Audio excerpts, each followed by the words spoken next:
من القرآن قد خصك الرحمن. اور آپ یہ بھی معمول کر سکتے ہیں کہ ہر روز افطار سے پہلے آدھا گھنٹہ سب کچھ تیار کر کے آپ لگا دیں اور پھر اس کے بعد آپ قرآن پاک کی تلاوت شروع کر دیں اور دعائیں مانگتے ہوئے روزہ افطار کریں. تو وہ بھی بہت افطار کے وقت روزہ دار کے لیے جیسے کہا گیا نا دو خوشیاں ہیں، ایک اس کے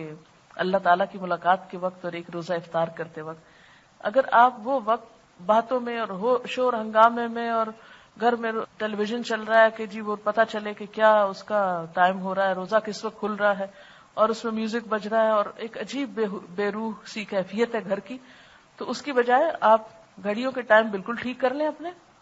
چارٹ پاس لگا لیں تاکہ آپ ایسی چیزوں کے محتاج نہ ہو کہ جس سے گھر میں شور ہنگامہ کی کیفیت ہو. گھر کے لوگوں کو بھی اگر آپ کے بس میں ہے، کیونکہ ہر ایک کے حالات مختلف ہیں اس لیے میں ڈفرینٹ آپشنز پہ بات کر رہی ہوں، تو اگر آپ خود مختار ہیں یا گھر کے امور آپ کی مرضی سے طے پاتے ہیں خاص طور پر، تو اس میں کیا کریں کہ کوشش کریں آدھا گھنٹہ نہیں تو 15 منٹ، 15 نہیں تو 10 منٹ، 10 نہیں تو ایٹ لیسٹ 5 منٹ افطار سے پہلے آپ ضرور کسی گوشے میں بیٹھ کے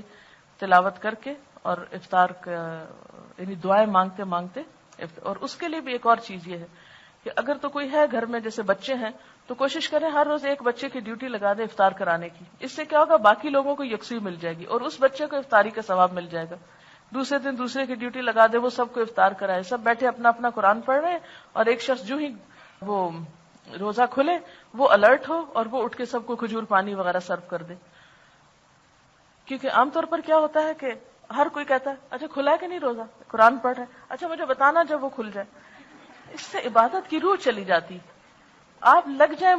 اپنے دھیان سے پوری طرح عبادت میں اور ایک شخص کی ڈیوٹی لگا دے، اس کو نگران بنا دے، وہ آپ کو آ کے خود ہی بتا بھی دے اور سرو کر دے. اور اس کے لیے کیا کوشش کرے کہ جیسے عموماً میں کیا کرتی ہوں، یہ باتیں اتنی زیادہ تو نہیں ڈیٹیل میں بتانی چاہیے، لیکن مجھے لگتا ہے کہ بعض اوقات دیکھنے میں چونکہ آتا ہے تو پریشانی ہوتی ہے کہ اگر ایک گلاس سادہ پانی اور اسی کی چھوٹی پلیٹ جو نیچے آپ نے رکھی اسی میں 1 یا 2 کھجور آپ ڈال کے اپنے مصلے کے پاس رکھ لیں اور تلاوت اور دعا کے لیے کر کے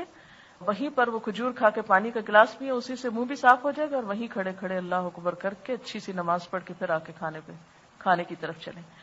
کیونکہ عموماً لوگ کیا کرتے ہیں، پکوڑے بنا رہے ہیں، معلوم نہیں چاٹ بنا رہے ہیں، اس کا کیا کیا چیزیں تیار کر رہے ہیں اور پھر اذان ہو رہی ہے، کھا رہے ہیں، افطاری کھا رہے ہیں. وہ ایک لمبا سلسلہ چل رہا ہے، مرد حضرات نماز پڑھ کے بھی مسجد سے آ گئے اور ابھی تک یہاں پر پکوڑے کھائے جا رہے ہیں. تو اس سے عبادت کی جو روحانیت ہے وہ ختم ہو جاتی. یا بعض کا شیطان تو خیر باندھ ہوتا ہے لیکن بندہ ہوتا ہے، مگر ہمارا اندر کا شیطان جو ہے وہ کیا کہتا ہے اچھا جلدی سے دیکھو افطاری کے برتن بھی اٹھا دو تاکہ پھر. تو ہم دنیا کے کام سنوارتے اپنی عبادتوں کو خراب کر لیتے ہیں جو گھریلو خواتین ہوتی ہیں. تو اس لیے کوشش کریں کہ پڑے رہے برتن، کوئی بات نہیں بعد میں اٹھ جائیں گے. یا یہ کہ گھر والے مل جل کے اپنی ایک کاموں کی ڈسٹریبیوشن ایسے کر لیں کہ جس میں وہ چیز آسان ہو جائے. اس کے بعد یہ ہے کہ جب آپ نماز پڑھ چکے ہیں تو پھر کھانا اگر پراپر کھائیں تو اس سے کیا ہوگا کہ آپ عبادت کے لیے زیادہ یکسوئی پائیں گے.